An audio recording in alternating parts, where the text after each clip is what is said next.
भगवान शिव के 11वें अवतार की कहानी। भगवान शिव का हनुमान अवतार हिंदू धर्म ग्रंथों, विशेषकर शिव पुराण की श्री हनुमान अवतार में सबसे महामयी कथाओं में से एक है। हनुमान जी को भगवान शिव का 11वां रुद्र अवतार माना जाता है। यह अवतार शक्ति, भक्ति, समर्पण और सेवा की पराकाष्ठा है। अवतार का मुख्य उद्देश्य। जब भगवान विष्णु ने त्रेता युग में रावण के अत्याचारों को समाप्त करने के लिए प्रभु श्री राम के रूप में मानव अवतार लिया। शिवा और हनुमान जी की कहानी बहुत अद्भुत और भक्ति से भरी हुई है। तब भगवान शिव के मन में भी अपने आराध्य की सेवा करने की तीव्र इच्छा जागृत हुई। महादेव और हनुमान जी की कहानी बहुत अद्भुत और भक्ति से भरी हुई है। शिव जी ने विचार किया कि प्रभु राम मर्यादा पुरुषोत्तम के रूप में एक साधारण मनुष्य की तरह जीवन जी रहे हैं। यदि वे अपने वास्तविक शिव रूप में पृथ्वी पर जाएंगे तो वे दास भाव से श्री राम की सेवा नहीं कर पाएंगे। हनुमान अवतार। इसलिए उन्होंने एक ऐसे रूप में जन्म लेने का निर्णय लिया जो हर परिस्थिति में ढल सके, जिसे भोजन या वस्त्र का मोह न हो और जो निस्वार्थ भाव से सेवा कर सके। इसके लिए उन्होंने वानर रूप को सबसे उत्तम चुना। इसके साथ ही एक अन्य पौराणिक प्रसंग के अनुसार लंकापति रावण भगवान शिव का परम भक्त था, लेकिन एक बार उसने शिव जी के वाहन नंदी का उपहास उड़ाया था। तब नंदी ने रावण को श्राप दिया था कि उसका विनाश वानरों के कारण ही होगा। इस प्रकार नंदी के वचन को सत्य करने और रावण के अहंकार को तोड़ने के लिए भी शिव जी का वानर रूप में आना अनिवार्य था। श्री हनुमान जी अवतार। हनुमान जी के जन्म की कथा। हनुमान जी के जन्म की कथा बड़ी ही दिव्य है। स्वर्ग की अप्सरा पुंजी का स्थला एक ऋषि के श्राप के कारण पृथ्वी पर वानर राज केसरी की पत्नी माता अंजनी के रूप में जन्मी थी।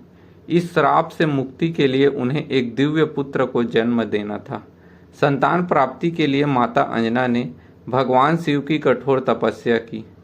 जाने क्यों भगवान शिव को लेना पड़ा था हनुमान रूप में अवतार। शिव जी उनकी भक्ति से अत्यंत प्रसन्न हुए और उन्होंने अंजना को अपने ही अंश से पुत्र प्राप्ति का वरदान दिया।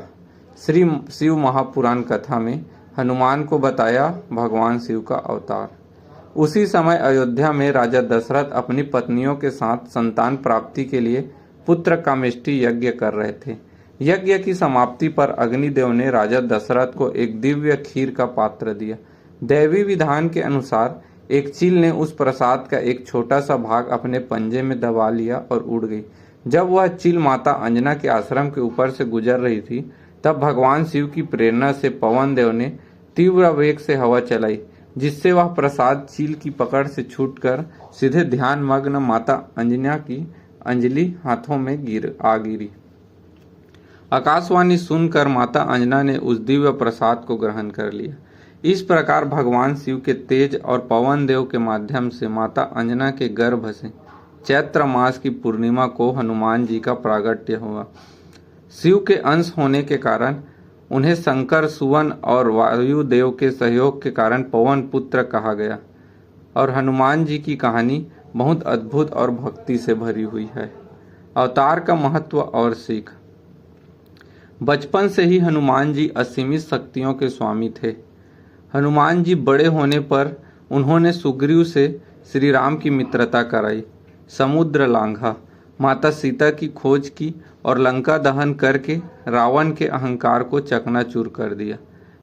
महादेव और हनुमान जी की कहानी बहुत अद्भुत और भक्ति से भरी हुई है। उन्होंने पूरी रामायण में एक आदर्श सेवक और रक्षक की भूमिका निभाई। शिव जी का हनुमान अवतार हमें यह सिखाता है कि शक्ति कितनी भी बड़ी क्यों न हो, उसका उपयोग सदैव धर्म की रक्षा और सेवा के लिए होना चाहिए।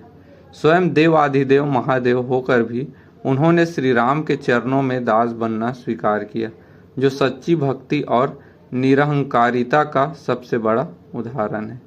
जय श्री राम। हर हर महादेव। जय बजरंग बली।